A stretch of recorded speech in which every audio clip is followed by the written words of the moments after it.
আজ আমরা বাড়িতে যে রান্নাটি করেছিলাম সেটি আমি গ্যারান্টি দিয়ে বলতে পারি আপনারা এমন অনেকেই আছেন যারা এই রান্নাটি এর আগে কখনোই করেননি বা নামও শোনেননি।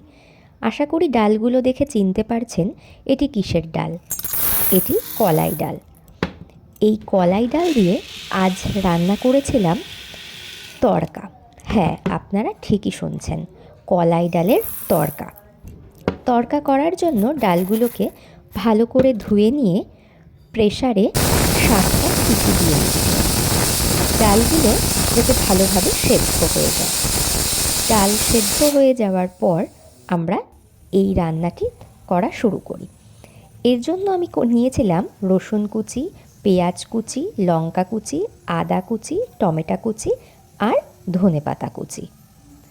তারপর কড়াইটি গরম হয়ে গেলে কড়াইয়ের মধ্যে কিছুটা তেল দিয়ে দিয়েছিলাম।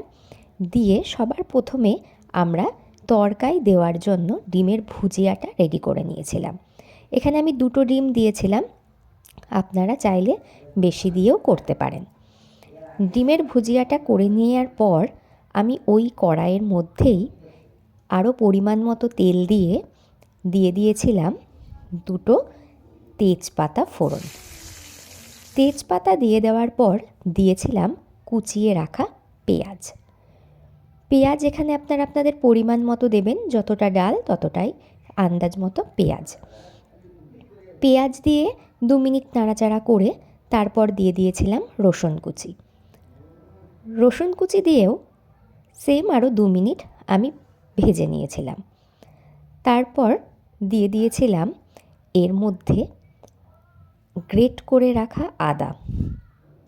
আদার সাথে সাথে দিয়ে দিয়েছিলাম আগে থেকেই কুচিয়ে রাখা লঙ্কা। আপনারা যদি আমার চ্যানেলে প্রথম হয়ে থাকেন তাহলে অবশ্যই এই চ্যানেলটি একবার সাবস্ক্রাইব করে দেবেন, আর ভিডিওটি যদি ভালো লেগে থাকে তবে লাইক আর কমেন্ট করে দেবেন। আমি ডাল সেদ্ধ করার সময় কিছুটা লবণ দিয়ে দিয়েছিলাম, তাই আর এখানে আগে থেকে লবণ দেব না।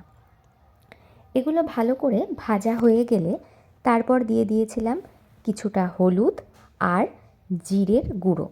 জিরের গুঁড়ো আমি খুব সামান্য পরিমাণেই দিয়েছিলাম। এছাড়া আমি আর এখানে কোনো এক্সট্রা ভাজা মশলা অ্যাড করব না, শুধু গরম মশলা ছাড়া। এরপর আমি দিয়ে দিয়েছি অল্প পরিমাণে গরম মশলা। আপনারাও আপনাদের স্বাদ অনুযায়ী এখানে গরম মশলা দেবেন। যারা এখনও কলাই ডালের তড়কা খেয়ে দেখেননি তারা একবার খেয়ে দেখুন।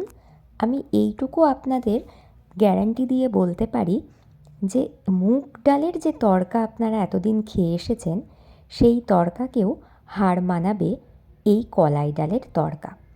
আমিও যখন প্রথমবার খেয়েছিলাম ভেবেছিলাম হয়তো এটা অতটা টেস্টি হবে না, কিন্তু এর যে এত স্বাদ সেটা না খেলে আমি বুঝতেই পারতাম না। তাই ভাবলাম আজ আপনাদের সাথেই এই রেসিপিটি শেয়ার করি। এরপর আমি দিয়ে দিয়েছিলাম ভেজে রাখা সেই ডিমগুলো দিয়ে ভালো করে এখানে আমি মিক্সড করে নিচ্ছি। তারপর আমি দিয়ে দেব এখানে আগে থেকে সেদ্ধ করে রাখা কলাই ডাল। কলাই ডালগুলো এখানে দেখুন এত সুন্দর সেদ্ধ হয়েছে যে ডালগুলো দেখে বোঝাই যাচ্ছে যে ডালগুলো সেদ্ধও হয়েছে, অথচ কিন্তু এখানে শক্ত ভাবটাও নেই, সফট ভাব রয়েছে। ঠিক আমরা যেরকম সবুজ মুগ ডাল দিয়ে তড়কা করি এখানেও সেম একইভাবে এই ডালটাকেও সেদ্ধ করে নিতে হবে। তারপর দিয়ে দিয়েছিলাম কিছুটা কসৌরি মেথি।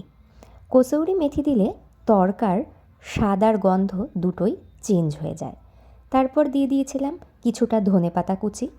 ধনেপাতা কুচি দিয়েও এই ডালটা ভালো করে আমি মিক্সড করে নিয়েছি। আপনারা চাইলে এর মধ্যে যেরকম অন্য তড়কা রাঁধতে গেলে খাসির মাংসের চর্বি দিয়ে রান্না করেন সেইভাবেও করতে পারেন, কিন্তু আমি এখানে এসব কোনো কিছুই দিইনি। তারপর ডালের যে জলটা ছিল সেই জলটা আমি এর মধ্যে দিয়ে দিয়েছি, আর দিয়ে দিয়েছিলাম কিছুটা স্বাদ অনুসারে লবণ। অন্যদিকে আমি আরেকটি কড়াই গরম করতে বসিয়ে দিয়েছিলাম, আর তার মধ্যে দিয়ে দিয়েছিলাম কিছুটা ঘি। এখানে আসল কাজটা করব বলে, আসল কাজটা হচ্ছে তড়কা দেব। তড়কা লাগানোর জন্য আমি দিয়ে দিয়েছি এই গরম ঘিয়ের মধ্যে একটু কসৌরি মেথি।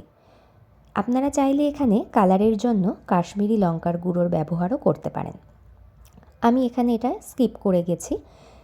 এটি ভালো করে গরম করে নিয়ে আর কসৌরি পাতাগুলো থেকে যখন একটা সুন্দর গন্ধ বেরোতে শুরু করে দেয়, তারপর আমি এটা এই তড়কার মধ্যে ঢেলে মিক্সড করে নিই। ভালো করে মিক্সড করে নিলেই আমাদের রেডি হয়ে যাবে আজকের কলাই ডালের তড়কা। এরপর এটি আপনারা চাইলে রুটি, পরোটা, লুচির সাথে একবার খেয়ে দেখতে পারেন যে তড়কাটির স্বাদ কীরকম।